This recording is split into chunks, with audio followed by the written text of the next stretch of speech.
नमस्कार, हिंद लाइव में आपका स्वागत है। भारत बांग्लादेश के बीच गंगा जल बंटवारे को लेकर 1996 में हुए समझौते को लेकर बिहार की सियासत एक बार फिर गर्मा गई है। जेडीयू के कार्यकारी अध्यक्ष और राज्यसभा सांसद संजय झा ने राजद प्रमुख लालू प्रसाद यादव के हालिया बयान पर पलटवार करते हुए सवाल उठाया कि जब साल 1996 में भारत बांग्लादेश के बीच गंगा जल समझौता हुआ, उस समय बिहार के हितों को लेकर तत्कालीन नेतृत्व ने प्रभावी विरोध क्यों नहीं किया। संजय झा ने कहा कि अंतर्राष्ट्रीय समझौता था, लेकिन इसका सीधा असर बिहार पर पड़ता है। उन्होंने सवाल उठाया कि समझौते के समय बिहार के मुख्यमंत्री कौन थे और केंद्र में किसकी सरकार थी। साल 1996 में लालू प्रसाद यादव बिहार के मुख्यमंत्री थे और केंद्र में संयुक्त मोर्चा की सरकार थी। उस समय कांग्रेस बाहर से सरकार को समर्थन दे रही थी। संजय झा ने कहा कि आज ये सवाल उठाया जा रहा है कि गंगा जल समझौते से बिहार को नुकसान हुआ, लेकिन अगर इसकी रिपोर्ट और संभावित नुकसान की जानकारी पहले से थी तो समझौते पर हस्ताक्षर होने से पहले इसका विरोध क्यों नहीं किया गया।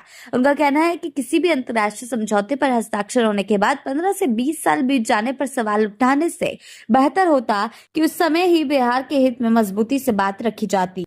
उनका कहना है कि बिहार लंबे समय से गंगा में गाद जमा होने, बाढ़ और पानी की उपलब्धता से जुड़ी समस्याओं का सामना कर रहा है। उनके मुताबिक फरक्का से जुड़े मुद्दे पर बिहार के हितों को अब नए सिरे से मजबूती से उठाने का समय आ गया है। भारत और बांग्लादेश के बीच गंगा जल बंटवारे का समझौता 12 दिसंबर 1996 को हुआ था। समझौते की अवधि 30 साल है और मौजूदा समझौता 12 दिसंबर 2026 को समाप्त होने जा रहा है।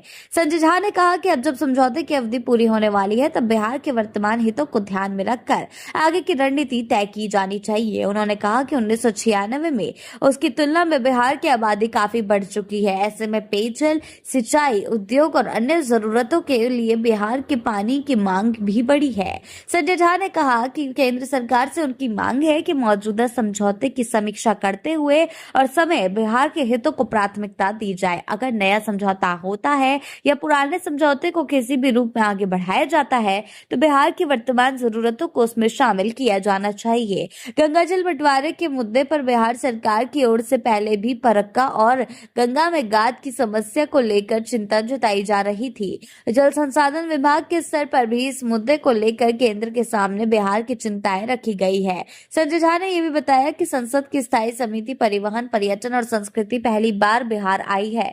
समिति में करीब 15 से 20 सांसद बिहार पहुंचे और कहा है कि समिति की बैठक पटना में होगी, जिसके बाद सदस्य गया जाएंगे और बिहार की स्थिति का भी जायजा। उनका कहना है कि किसी संसदीय स्थायी समिति का इस तरह बिहार आना राज्य के लिए महत्वपूर्ण है। इससे बिहार से जुड़े मुद्दों और यहाँ के विकास से संबंधित विषयों को राष्ट्रीय स्तर पर रखने का अवसर मिलेगा और इस मुद्दे पर यानी कि जल बंटवारे के मुद्दे पर अब केंद्र सरकार को सोचना चाहिए। आगे के अपडेट्स के लिए जुड़े रहे हिंद लाइव के साथ ही चैनल को सब्सक्राइब करना ना भूलें और हमारी फेसबुक और वेबसाइट के साथ भी जरूर जुड़े।